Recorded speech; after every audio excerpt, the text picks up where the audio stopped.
oras.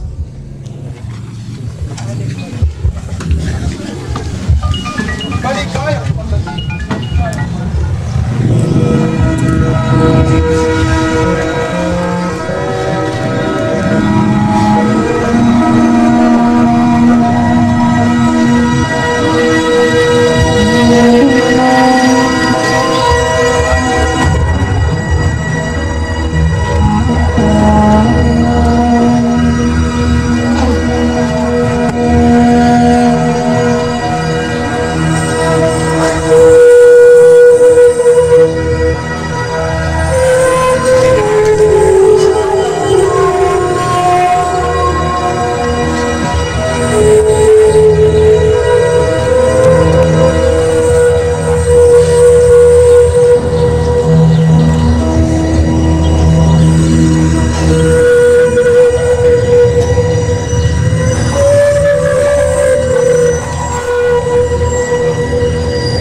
Sinasabi ko sa inyo, hindi na ako inundong alak sa kuwan. Hanggang araw ka, bagong alak, ay lumito kasalo kayo. Nakamariyami ng aking ama.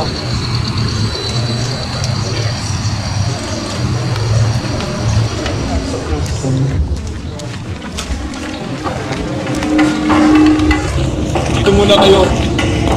Marami na ako sa bako.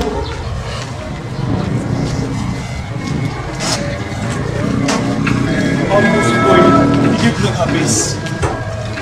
Nahalos na tumatay ko. Maghintay kayo rito at magipagpuyat sa akin.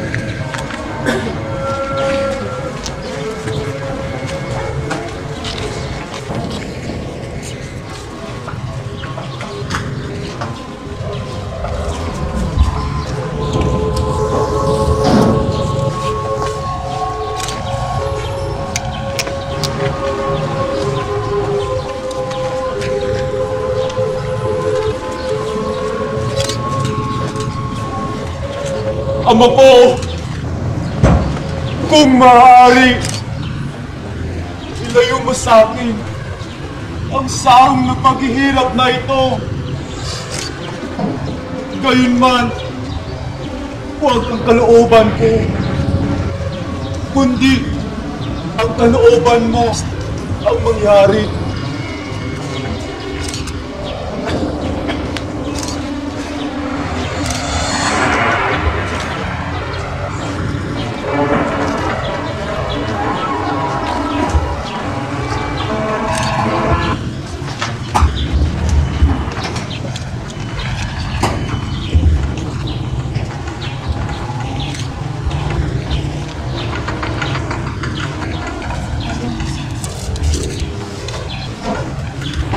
Talaga bang hindi kayo makipagpuyat kasama ko? Kahit isang oras man lamang, magpuyat kayo at manalangin upang huwag kayo madaig ng bugso. Ang espiritu ay nakahanda, ngunit mahinang naman.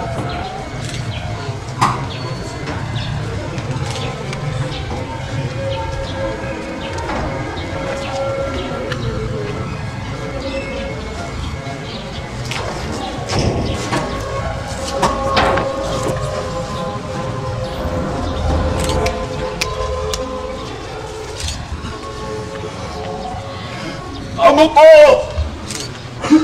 Kung hindi mo maialis ang sarong ito, ang hindi ko inumin, pangyari ang iyong kalooban.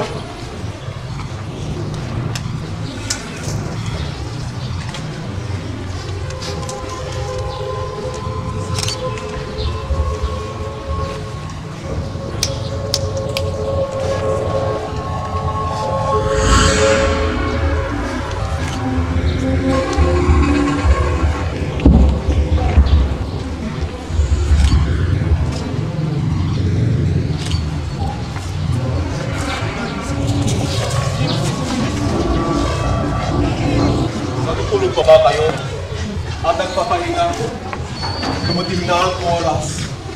Pinagdaan hanap ng tao sa mga kasalanan.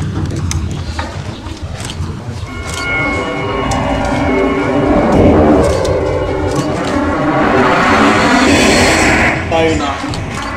Naroon na ang magkalim sa akin.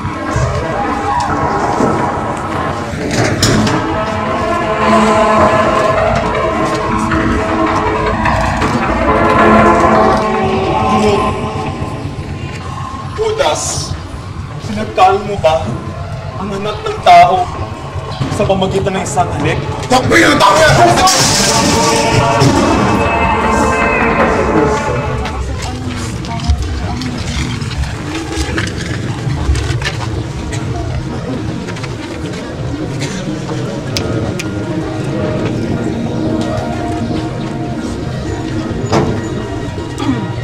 May isang masasaklan.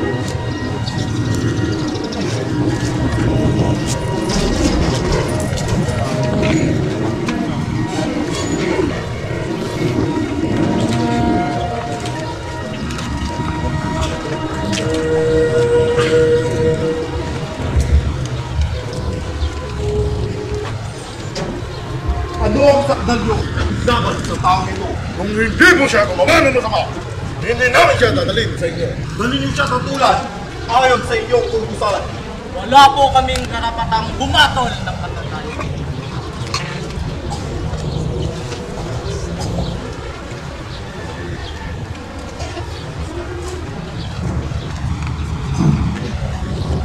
Ano ang sakdal nyo laban sa taong ito?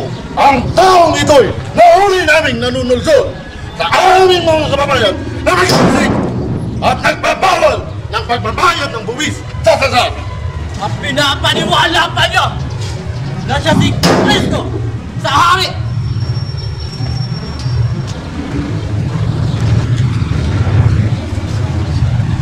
Ikaw ba ang hari ng mga Hudyo? Yan ba'y galing sa iyong sariling kaisipan o may nagsabi sa iyo? Ako ba'y Hudyo? Ang mga kababayan mo at mga punong saserdote ang nagdala sa'yo rito. Ano bang ginawa mo? Ang kaharian ko ay hindi sa sanlibutan to. Kung sa sanlibutan to, ang aking kaharian, may pinagpaglaban sana ako ng aking mga tauhan at hindi pinagtanulo sa Hudyo. Ngunit, hindi sa sanlibutan ko ang aking kaharian. Kung gayon, isa kang hari? Kayo na nagsasabing ako'y hari. Ito ang dahilan kung bakit ako ipinanganak at nagpalito sa sanlibutan upang magsalita tungkol sa katotohanan. Nakikinig sa aking tinig ang sinuman na sa katotohanan. Ano bang katotohanan?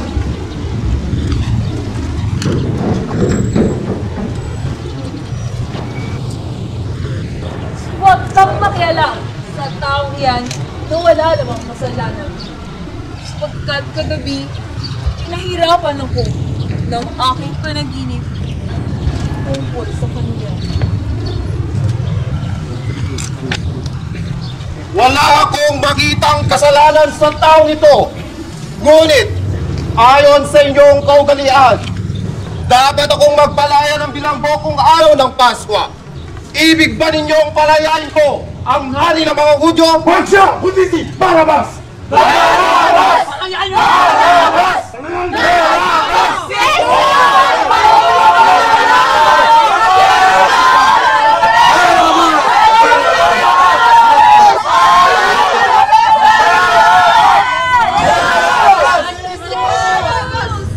Sino sa dalawa ang ibig niyong palayain ko? Si Jesus na tinatawag niyong hari ng mga Hudyo o si Barabas? Si Barabas!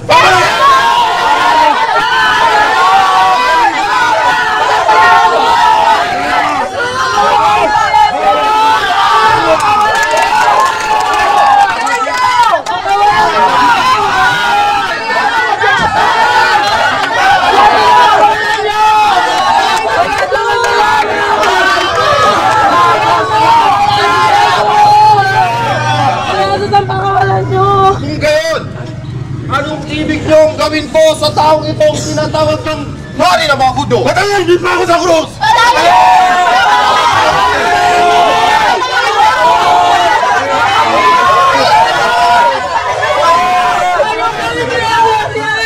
Bakit? Ano bang ginawa niya? Mangilalang ang tao yan! Manloloko! Sino ang natin? Patayin! Hindi pa ako sa krus!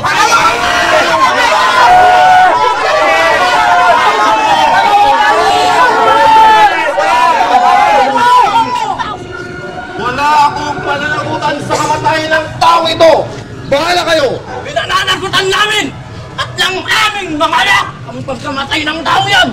Kaya't patayin, hindi pa ako sa krus!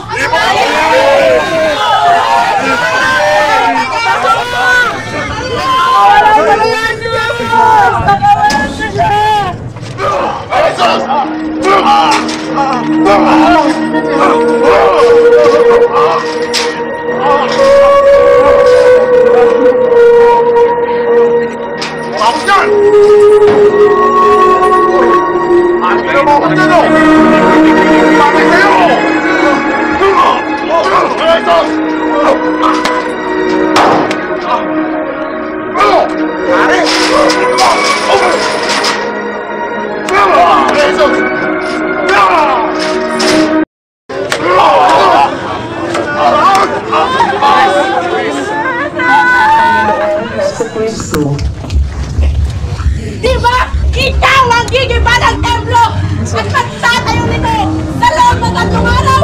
Ilikas mo ang iyong sarili o ikaw ang anak ng Diyos, bumagba ka sa krus. Iligtas niya ang iba. Ngunit ang sarili hindi mailigtas. Bumaba lang siya ngayon sa krus. Maniniwala kami sa kanya. Nanalo siya sa Diyos at sinasabi niyang siya ang anak ng Diyos. Iligtas siya ng Diyos kung talagang iniibig siya.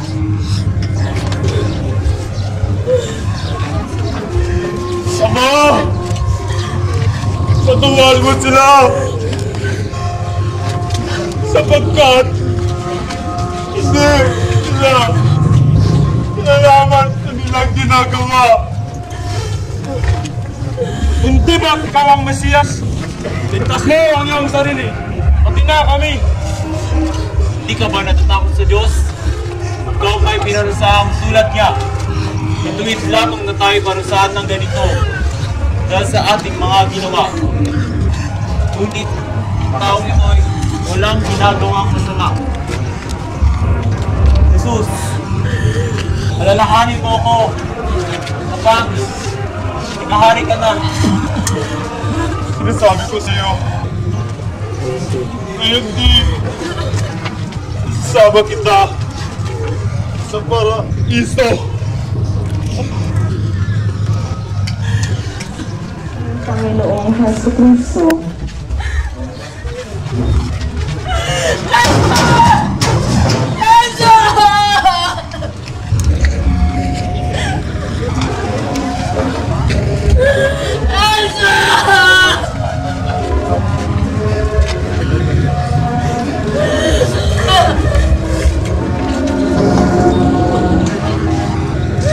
Bakit nila ginawa sa'yo? Inang, narito ang iyong anak. Narito ang iyong ina.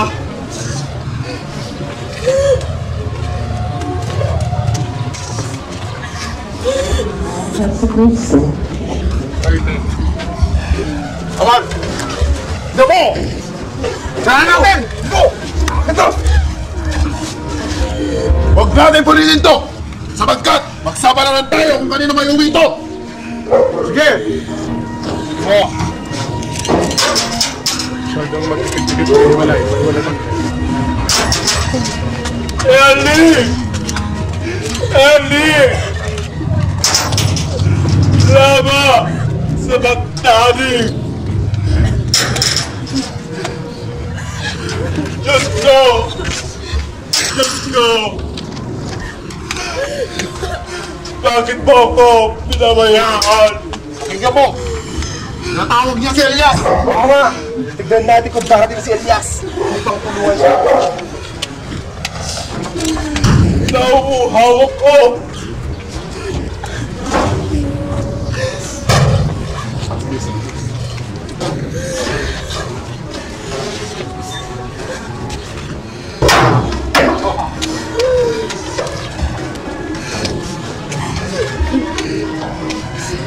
Naganap na!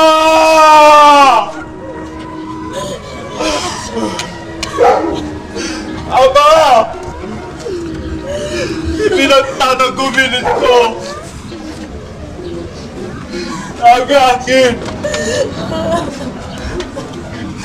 espiritu.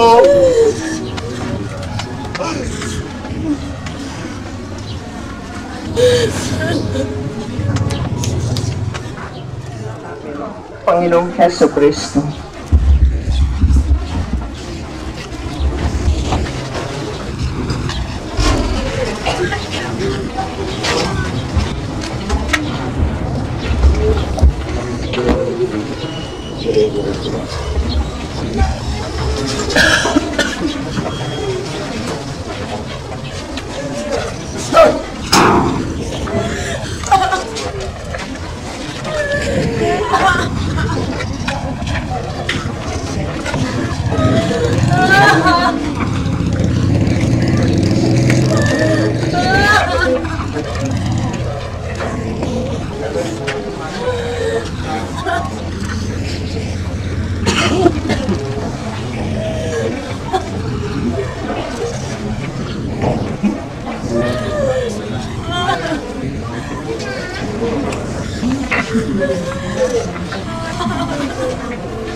Ikaw ang lagi kong kausap.